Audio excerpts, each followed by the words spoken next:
Hi everyone, welcome to my presentation of becoming a wedding photographer. I decided to put this on YouTube because it happened back in October and I haven't had a chance yet to share all of that with you guys. So I'm going to present the slides to you today and narrate what I said for each slide in my program. This was presented for PhotoCon back last year in 2022, and it was a hit. So I did want to share it with all of you guys. I've got some important lessons in here on how to become a wedding photographer. And these are just things I've learned. Of course, there's a million different ways to do it, but this is what's worked for me. So sit back, relax, and enjoy. Thank you.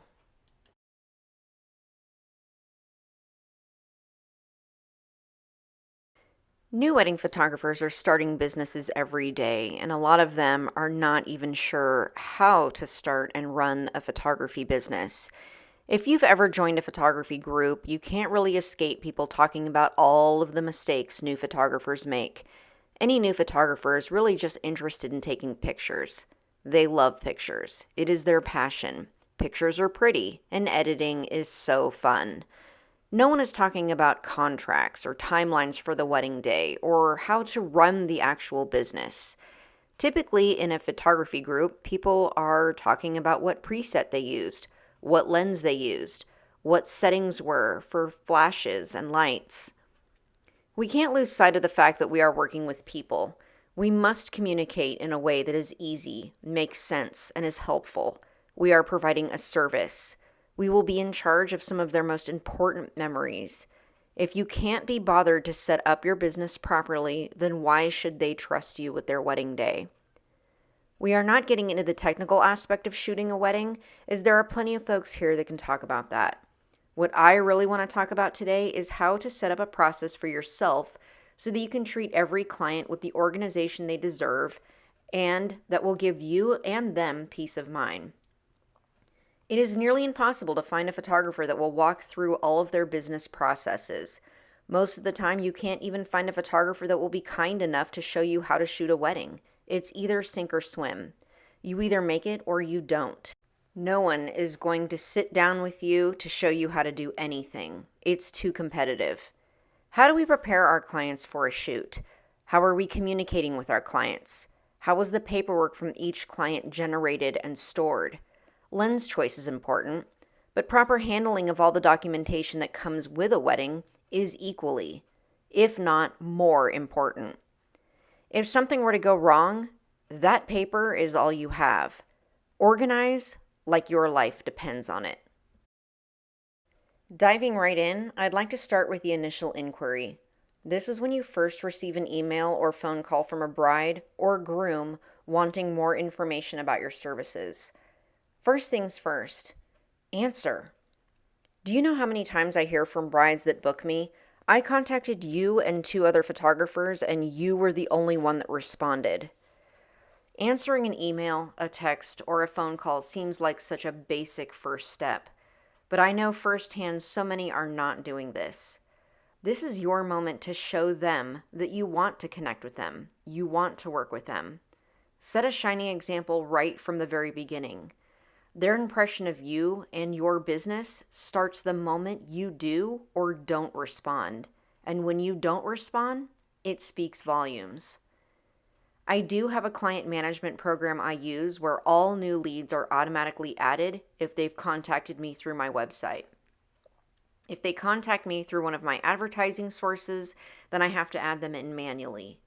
Either way, every lead I have entered in and any duplicate wedding dates are caught immediately. All leads have the same question. Are you available and how much?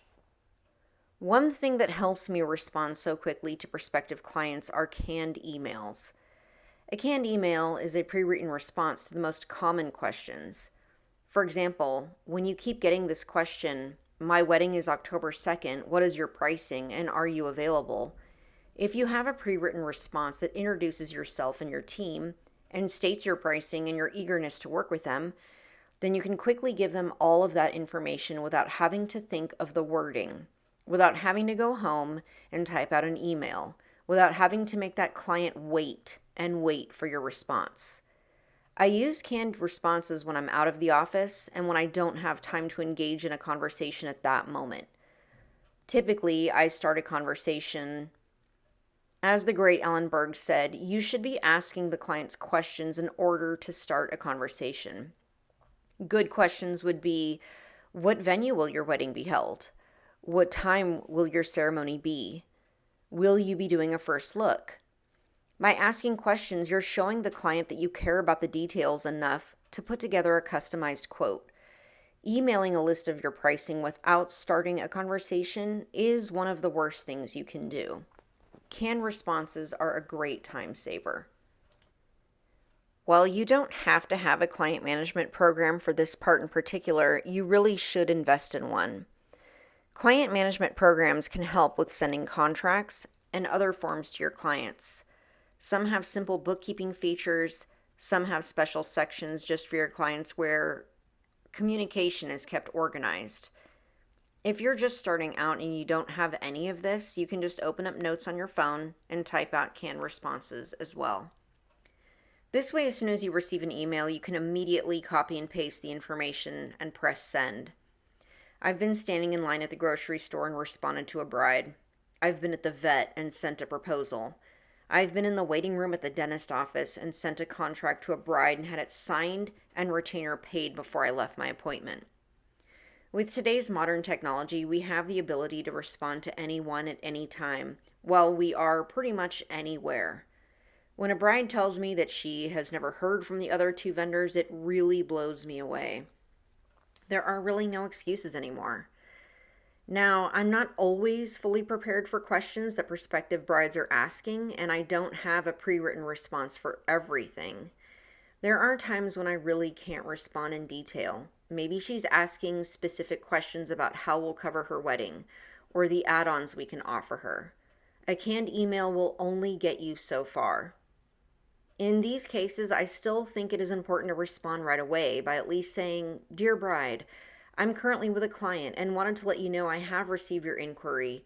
I can respond in more detail later, tonight, or tomorrow morning." This way, she at least knows you're going to take care of her. I think the next important step is to connect with your client, whether it's over the phone or in person. We all love booking clients, but are they the right client? How many times have we heard horror stories about the Bridezilla or Momzilla or Maid of Honorzilla? It's time to dig deeper with your client to make sure you are a match. Slide 2. Now they have decided that they want to book you. But are they right for you? Are you right for them? You have to make it your mission to find out as much information as possible before you take this job on. A huge part of running a business is having satisfied customers. That means responding in a timely manner to their questions and connecting with them and making sure you are a proper fit. Your chances of a successful business relationship with this customer are greater if you click. Finding things in common with them has always been helpful, and thanks to social media, it's easier than ever. I attract brides that are dog lovers. I attract brides with kids. I attract brides who love houseplants. How is this? When I post pictures of my dogs on Instagram or Facebook, they mention it when we're meeting for the first time. They then talk about their dogs and how they like to incorporate them into the wedding. Since I'm a plant lover and sometimes post pictures of my plants online, I've had prospective brides mention their love of my plant photos, and then they go on to talk about their plants and what they love collecting. All of this is important. You will be working with this person for possibly the next 6 to 12 months. And if you have common interests, it makes it easier to get to know them as people and not just as clients. Most of the time, a phone call or an in-person meeting can answer all questions and put both parties at ease. Before you open your mouth, you have to let them talk about their wedding, their plans, what they expect. It is always important to listen first. From listening, you can decide if you even want to work with this person. Maybe their ideas are unrealistic. Maybe they expect you to rewrite your entire contract just for them. Maybe you won't be allowed to share their wedding pictures on social media or your website. Maybe they will hand you a printed list of photos that they want you to take because they don't trust your creativity. Maybe mom used to be a photographer and wants to edit the wedding photos you take and wants all of the raw images. Sound crazy? These are all things I've been asked. You have to decide if you want to take this on or not. I've even been asked at bridal shows if I will surrender my raw images because the groom is a videographer and they want to edit their own photos. When you have a chance to talk, tell them about your business. Be clear about your policies, what your expectations are, and how things are run for each client. This is your opportunity to let prospective clients know what they can expect from you. Communication is number one, and I must have a way of contacting my client to exchange ideas, ask questions, or schedule sessions. At times, we have had communication with the bride through either just the mother or the wedding planner. This is not ideal, so at the consultation, I make it clear that I must have direct communication. I ask what her preferred method of contact is and what time of day or night works better, whether it's a quick text or a phone call. During the initial meeting, we also talk about the number of hours she will need for her wedding day. Will she need a first look? Will she have any other extra expectations? What time is she making her exit? The size of her wedding party and number of guests also play a role in how many hours we think we should be there. We want to make sure that they're booking the correct amount of time. So talking about what time we should show up and about how long photos will take shows the client how that time will be used. I think it's also really important during the interview process to send links to entire weddings you have covered, especially if the weddings took place at the venue they are trying to book. Give them several links to past weddings and engagements. This way they can get a better feel for your style in shooting, editing, and the final presentation. The more information you give them about your work and your business, the less questions and concerns they should have, and the more comfortable they will feel about working with you, and they will have a much better idea of what an entire wedding looks like. Set expectations. This will be a common thread throughout this presentation. You have to be very clear on how you will cover their day. Be very clear what you are offering them. What is possible? What is not easily possible? If they are sharing a Pinterest photo with you saying, "This is what I want," and you can clearly see that it wouldn't really be possible during their wedding day or engagement session due to the time of year, time constraints, or the way their venue looks, don't be afraid to tell them so. Offer solutions if some of their ideas aren't easily possible, perhaps shooting before or after the wedding, or if it's their engagement session, scheduling it for another month. Don't be afraid to say no. Remember, you will be working with this person for the next 6 to 12 months. When you have determined that you and your clients are a good fit, then book them. Make sure your contract outlines exactly what they will be receiving from you. The reason I mention this is that when my lawyer reviewed my contract at the time, I wasn't putting the actual wedding collection and price on the contract itself. I had all of this listed on a separate invoice. The services you are providing must actually be listed on the contract itself where the client is initialing and signing. A separate invoice is fine to include, but this leaves little room for misunderstandings about what you did for your clients. If they have any questions about your contract, now is the time to talk about it. Reassure them, educate them, and set expectations. Remember, you are running a business. A contract simply makes sure that you are protected and that in the event of anything bad happening, you both have a written document that protects both parties. When it gets to the booking point, having a program set up that allows you to digitally send a proposal and a contract is amazing. The invoice automatically attaches itself. I use Square to receive the initial retainer and to reserve their date. If you don't have this, you can always email them a PDF of the contract and they can print it out and sign it and mail it back to you. I used to do this back in the old days. I'm sure most of you here have a program set up already. I use Dubsado. There's also 17 Hats, HoneyBook, and many others. It is mobile friendly as well, which is great when I'm out and about. It allows me to send proposals, contracts, forms, and emails right to the client's account. It does exactly what I need it to do. So when I start the booking process, I always send my clients a proposal outlining the services we're going to provide on their wedding day. Attach the proposal as their contract and their invoice where they can pay their retainer. All of it's done online. It's very quick and very easy. After that, I always follow up with them to make sure they don't have any questions. We are now in the planning stages of their wedding, so while having everything handled online is very convenient, and it does keep everything organized so that both I and the bride can access everything, I also print everything out as well. Once a client is booked, her wedding day is marked off not only online through my system, but on a paper calendar I keep on my desk. This way, there's absolutely no doubt that her wedding day is booked.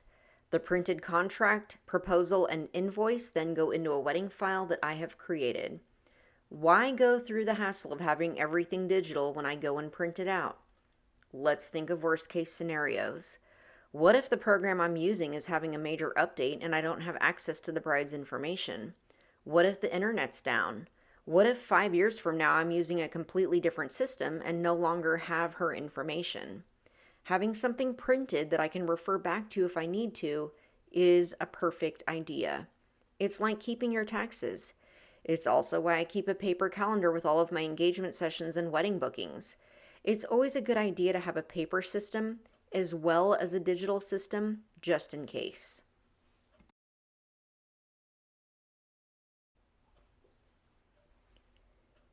I have a lot of information that I give brides when they first become my client, and I send this information to them before the start of each event. That way it's not overwhelming.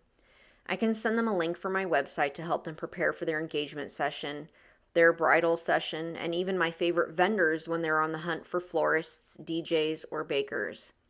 So after a lead has turned into a client, I set up an account for them within my system, and throughout our time together, we'll send them the following information: engagement prep, timeline questionnaire, print release, preferred vendors list, invoice, and a copy of their contract.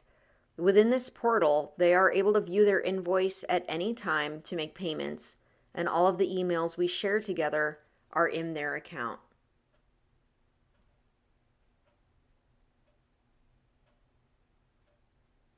Leading up to their engagement session, you have to remember that most people we work with have never had their photos taken professionally. They have no idea what to expect during an engagement session. It is our job to prepare them. If we want things to go a certain way and we want the photos to look a certain way, we must direct. In the engagement info that I send her, I let her know that the engagement session is a great time to have her makeup trial before her wedding. She might like to get a manicure before the session, maybe get her ring cleaned. We also help them coordinate their outfits. You can't expect to shoot a successful session when you're not giving them direction. Remember, you are the professional. They are looking to you for answers. I might let her know that her pretty tulle skirt and matching lace shirt may not be a good idea in the dead freeze of January. Perhaps wearing cute pants and a warmer shirt would make the engagement session more comfortable. I give them a short overview of how most sessions go so they know what to expect. 100% of the time, they tell me afterwards that it didn't feel like an engagement session. They felt so comfortable, it went way better than they thought. And all of a sudden, their minds are at ease.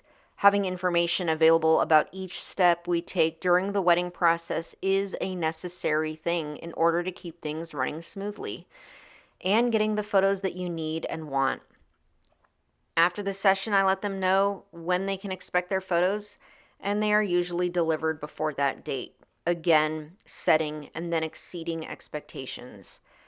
After the engagement session is over, I remind them that within their account is the timeline questionnaire.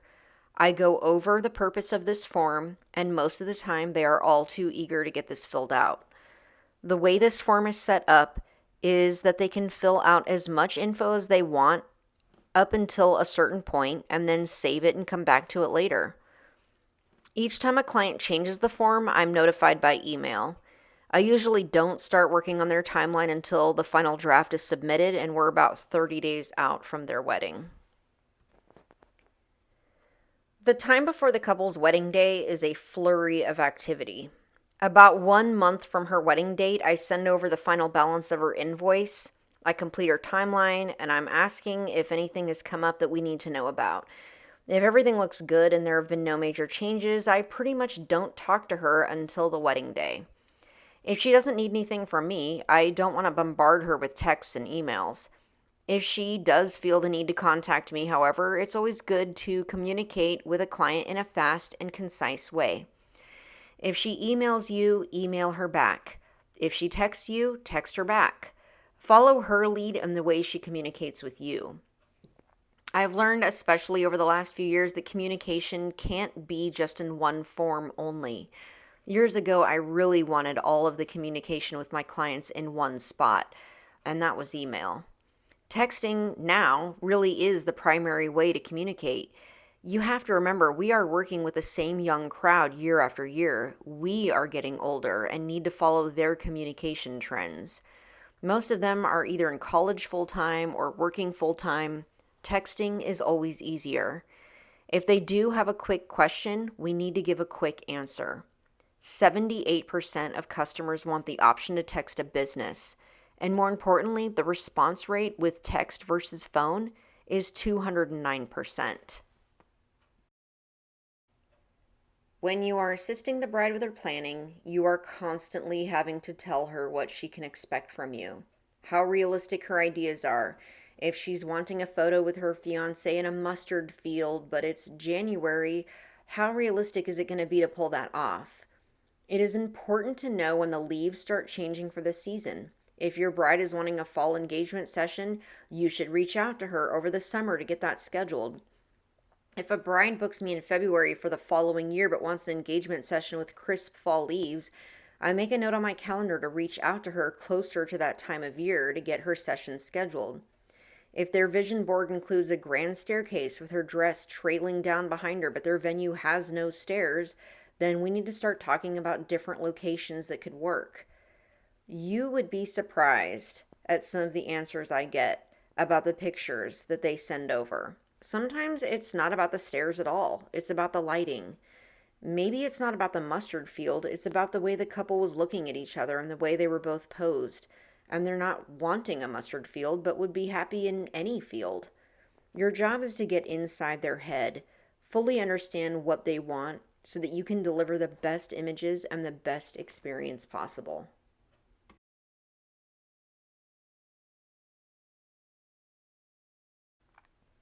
When I first started out second shooting for weddings, the photographer I mostly trained under never had a timeline.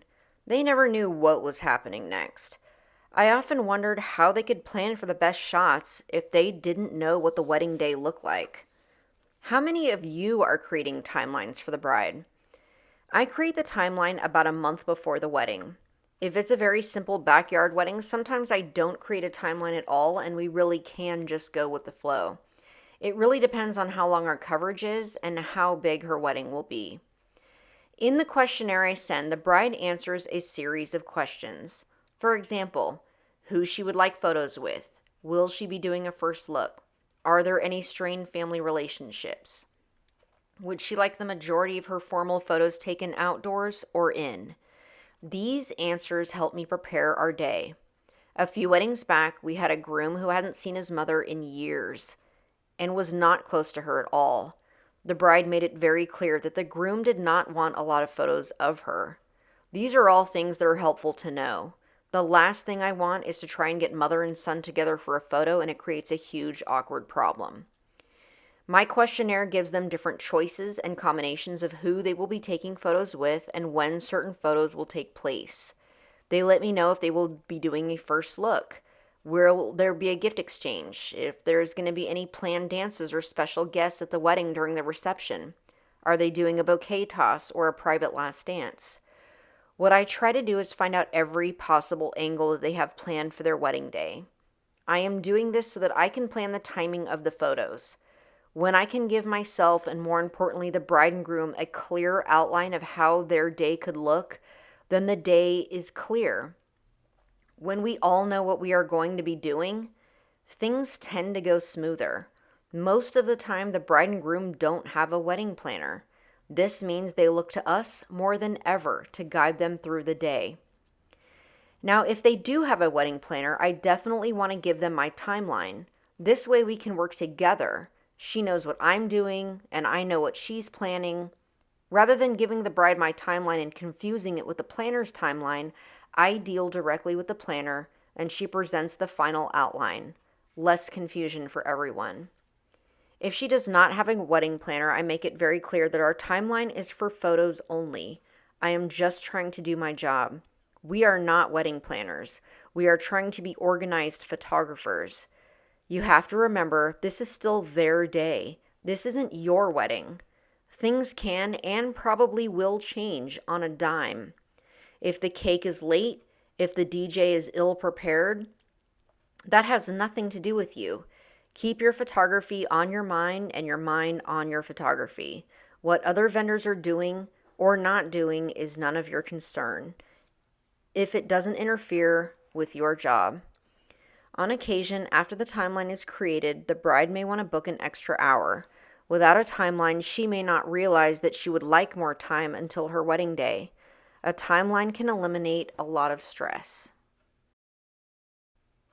Here is an example of a photo checklist that we give our brides. This is included in the questionnaire that I email them. It is easy for them to check off the boxes. This way I know who they want photos with, and I can more accurately estimate the time I will need for formals. In the beginning, when I first started out, I didn't have a list or a timeline. In a way, I can understand why a lot of photographers don't create any sort of list or timeline. You're there to document things as they happen, and whatever happens, happens. However, I found out that there is something to be said about having a little control over the situation.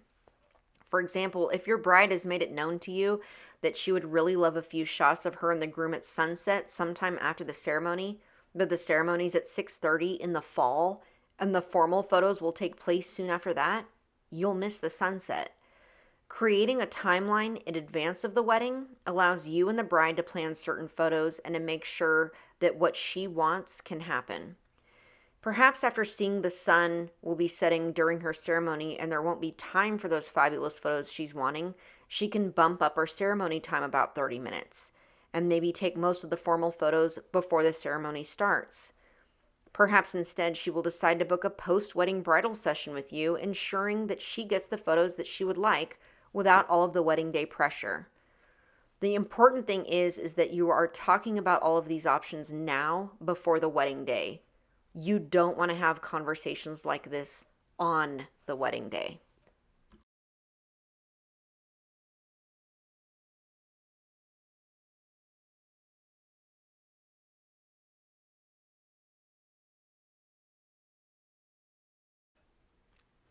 Now, just because you create a timeline and a shot list and have extensively discussed the timing of certain photos with the bride does not mean that the wedding day is going to follow that timeline. The timeline is an idea of how we want the day to go.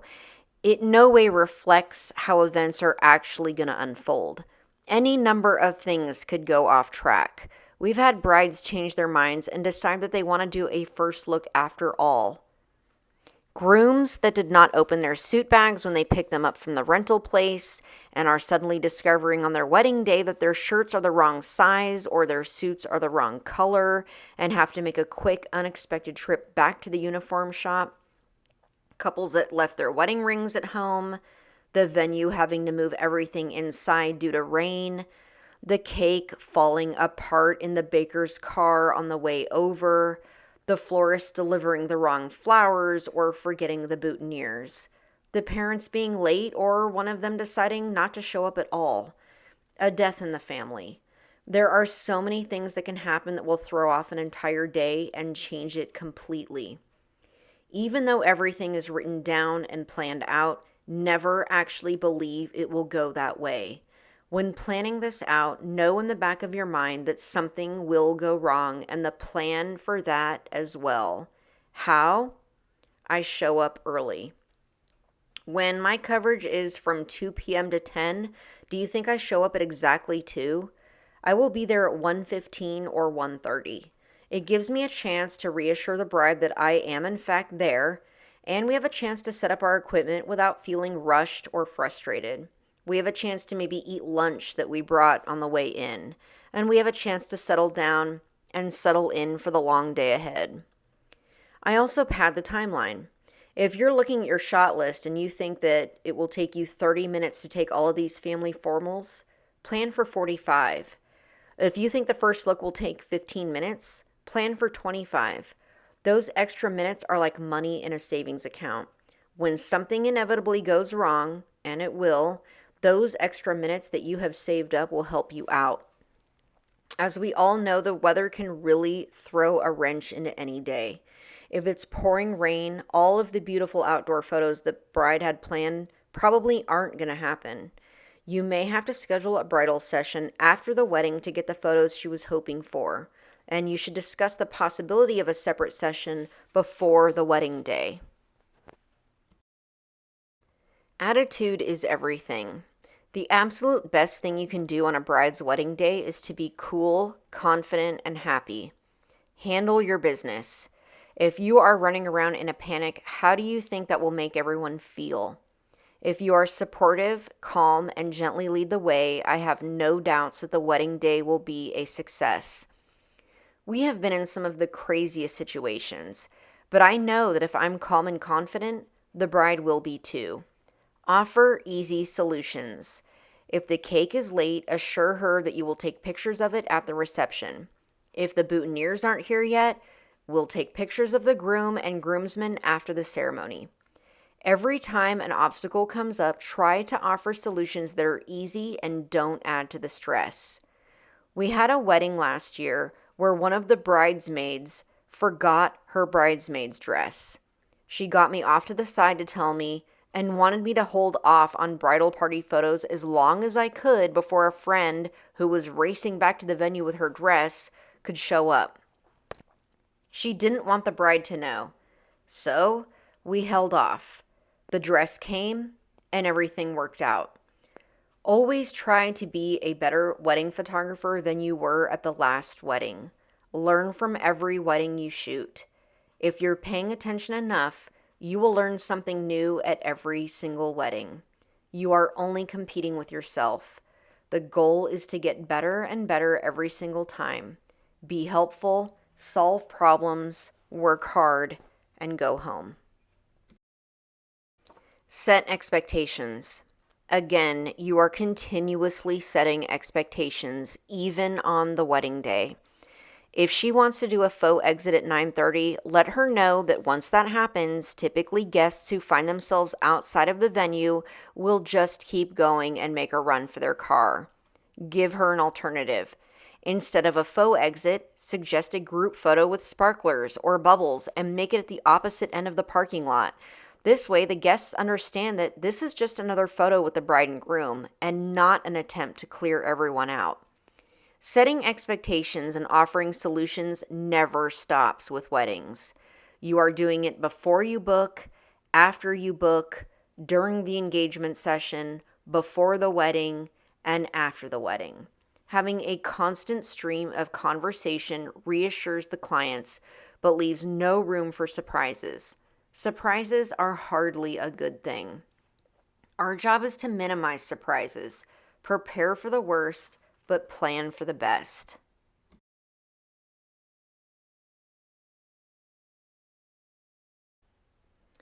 Leave the sweatpants at home. Dress like you're going to a wedding. I could talk about this all day. Now, I'm including this in my workflow because we have seen so many who need to hear these words, and dressing for the part is definitely an important part of your business. Seriously, dress like you're going to a wedding. You don't know how many times we've seen vendors in ripped jeans, sneakers, t-shirts. We've seen them in sweatpants, hot pink sweatshirts, flip-flops. Dressing properly is important for a number of reasons. First off, it's out of respect for the bride and groom. They are dressed up, you should be too. It's out of respect for yourself. Don't you take yourself seriously? You are a representation of your business, and if you're going to attend someone's special day looking like you just rolled off the couch, I can't help but wonder how your part in this wedding is going to turn out. When you approach me to introduce yourself and you're wearing overalls and dirty sneakers, do you expect me to take you seriously? I know that we're in a younger, more casual vibe with every job nowadays, especially coming out of this pandemic with people working from home. People's dress habits have changed quite a bit. It's more common to see employees in ripped jeans and graphic tees. I get it. We don't even question it. But I feel like weddings should be treated with a bit more respect. That being said, you also have to know your clients. Dress for the clients and the location. If you're doing a casual backyard wedding, dress for that part. If you are working in a church, leave the ripped jeans at home. Be nice. Weddings can be a three-ring circus. As I mentioned before, the best thing you can do is to be calm. Your job is to always think one step ahead of everyone else. Lead the wedding day with class. Be outgoing. Introduce yourself to other vendors. And remember, 99% of the time, they are there just like you to help make the day fun, memorable, and easy. Treat other vendors with respect and be helpful. Work with the videographer. Work with the DJ. Work with the wedding planner. You are all on the same side. You aren't competing with them. We have been in some situations where other vendors make it way more difficult than it should be. The videographers who jump right out in front of us during the first kiss as husband and wife and literally walk backwards down the aisle so that we're not able to photograph the moment that like we should. When you make other vendors' jobs hard, they're less likely to refer you and less likely to ever want to work with you again. Remember that everyone is watching you. Over the years, I have noticed that there is always more attention paid to the videographers and the photographers than almost any other vendor. Why? Because the baker drops the cake off and leaves. The DJ stands behind a podium for most of the night, and no one's really paying attention to them unless they're playing bad music. The wedding planner is off in a corner somewhere. The photographers and the videographers, however, are front and center with the bride and groom all day and all night. First dance, bouquet toss, first look. We are circling the couple like vultures. There might be a very good chance that you have prospective clients in that audience and you don't even know it.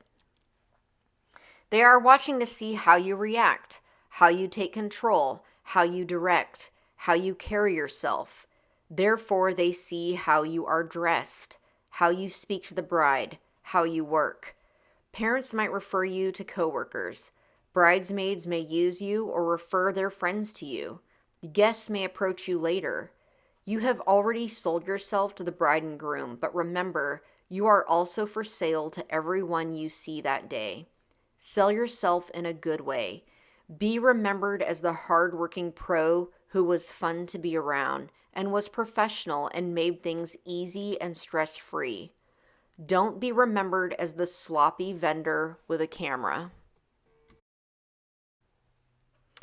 Part of my workflow is to send a thank you email to the bride the very next morning, on occasion with one of my favorite images. I don't send an image all of the time, but if I have time, it is fun to include something to keep the excitement going. I again mention how long editing will take and how she can expect the delivery of her images. I back up all of the images on several different hard drives and into the cloud. They are then culled, edited, and delivered. 1 month after image delivery, I ask for a review, and then I will send them a canvas of their favorite image to hang up in their house. All final images are backed up as well, and once their online gallery is up and they have downloaded the images on their end, I format my memory cards from their wedding day. At that point, I consider their contract closed.